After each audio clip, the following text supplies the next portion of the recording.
हम लोगों से माफ़ी मांग रहे थे, हाथ जोड़ के कह रहे थे मेरे अब्बू को बचाया, किसी ने भी नहीं बचाया। कराची से मुल्तान अपने बच्चों को घर लेकर आने वाला मुल्तान का मंसूर ट्रेन हादसा में जाँ बहक हो गया। मौजाती तौर पर इनके बच्चे शदीद हादसा में महफूज रहे। 50 मिनट मेरा भाई जिंदा हालत में उधर फंसा हुआ रहा। मेरी भाभी शोर मचाती रही। किसी ने आकर उनकी जेब से मोबाइल और जो पैसे वो भी निकाल लिया। क्या नाम है आपका? माजिद। माजिद, क्या करते हो? मैं मदरसे पढ़ता हूँ। कितनी उम्र है आपकी? मेरी 12 साल। तो आप बहन भाइयों में सबसे बड़े हो? बहन से छोटा हूँ। कराची कब गए थे? पिछले जुमे गए थे। अच्छा, पिछले जुमे गए थे। क्या करने, किसके पास गए थे? हम अपने मामू के पास गए थे। तो कितने बहन भाई थे आप और कौन था, किसके साथ गए थे? मैं था, मेरे भाई थे और मेरी अम्मी थी। तो आपके अब्बू आपको लेने गए थे? जी। तो वापसी पे क्या हुआ था? आप तब साथ मौजूद थे? जब हम आ रहे थे तो ना, हम सोए तो मेरी अम्मी उठे हुए थे। जब एक दूसरे से ट्रेनें ठुकी है ना, तब ना मेरे अब्बू आवाज़ की वजह से ना उड़ते हुए ना ट्रेन की ना सीट के अंदर ना उनकी गर्दन फंसी है तो ना वो ना तरपने लग गए थे। फिर उसके बाद ना लोग आए, लोग सिर्फ देख रहे थे। मेरे अब्बू की चीज़ें उठा के चोरी कर लिए थे। मेरे अब्बू के मोबाइल चोरी कर लिए थे उन्होंने। तो आप लोगों ने उन्हें रोका नहीं? आपकी मम्मा ने? हमें पता नहीं था। जब ये हादसा हुआ है तो आप लोग इकट्ठे ही थे, अब्बू के पास ही थे या अब्बू कहीं आगे पीछे गए हुए थे ट्रेन? अब्बू के पास ही थे। तो कितने लोग थे आप टोटल? कौन कौन था आपके साथ जो उस वक्त ट्रेन में मौजूद था, आपकी फैमिली का हिस्सा? मेरे भाई थे, मेरी बहन थी, मेरी अम्मी थी और मेरी अम्मी की बहन थी। किसी और को ज्यादा चोट वगैरह तो नहीं लगी अब्बू के अलावा? नहीं लगी। जब अब्बू के साथ आपके ये हादसा हुआ है तो तब आप लोगों ने फिर क्या किया है? हमें लोगों ने बाहर निकाला, मेरी अम्मी अब्बू को बाहर निकाला। तो हम लोगों से माफ़ी मांग रहे थे, हाथ जोड़ के कह रहे थे मेरे अब्बू को बचाया। उन्होंने कहा अच्छा बचाते, लेकिन किसी ने भी नहीं बचाया। आपके अब्बू कहाँ थे?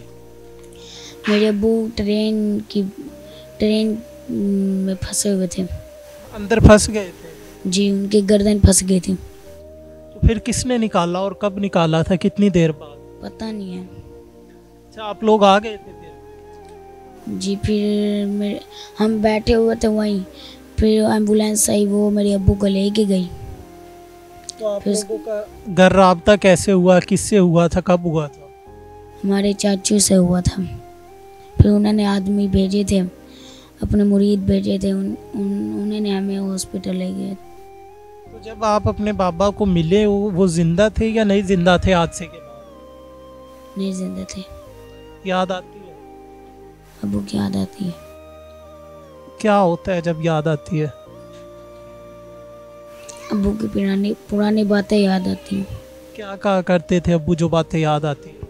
अब्बू कहा करते थे कि ना आप ना सब्र किया करो, आप हर वक्त गुस्सा न किया करो, अपने बहन भाइयों से प्यार रखा करो। चलो, आप अब बड़े हो, आप अपने बहन भाइयों का ख्याल रखोगे? जी।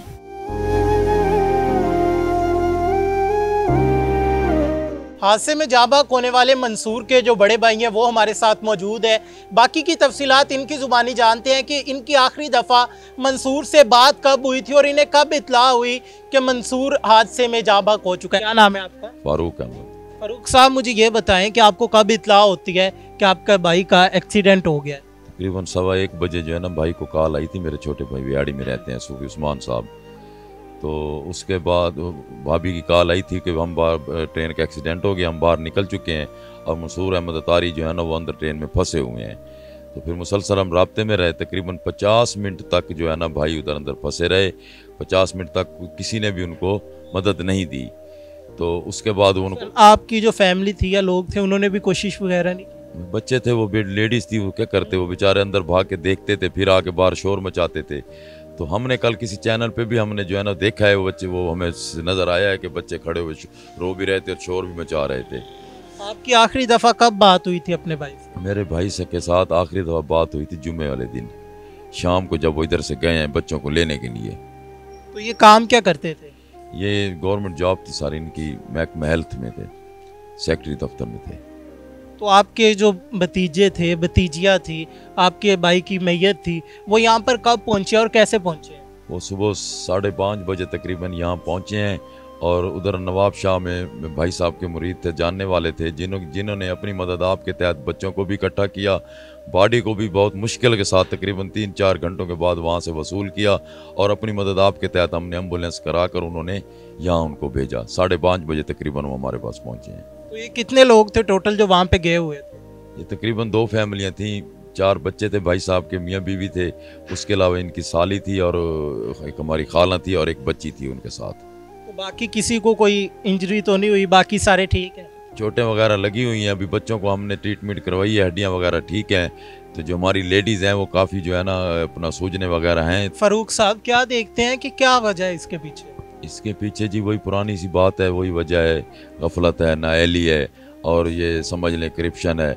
और इसमें तो मुझे जिस तरह हम सुन रहे हैं कि वो जहाँ लोहे का वो टुकड़ा लगना था लकड़ी का लगा हुआ था, 50 मिनट मेरा भाई जो है ना, मेरे भाई की उधर जिस्म जो है ना उसका जिंदा हालत में उधर फंसा हुआ रहा। मेरी भाभी शोर मचाती रही लेकिन कोई पूछने वाला था। जो कुछ लोगों ने आकर, मकामी लोगों ने आकर मदद की, उनमें से हम किसी का नाम नहीं लेते, सब लोग एक जैसे नहीं होते, उनमें से किसी ने आकर उनकी जेब से मोबाइल और जो पैसे और जो सामान वगैरह था वो भी निकाल लिया। खुदारा हमारी इल्तिजा है आपसे कि मेहरबानी करके आप इस निज़ाम को जो है ना ठीक करें।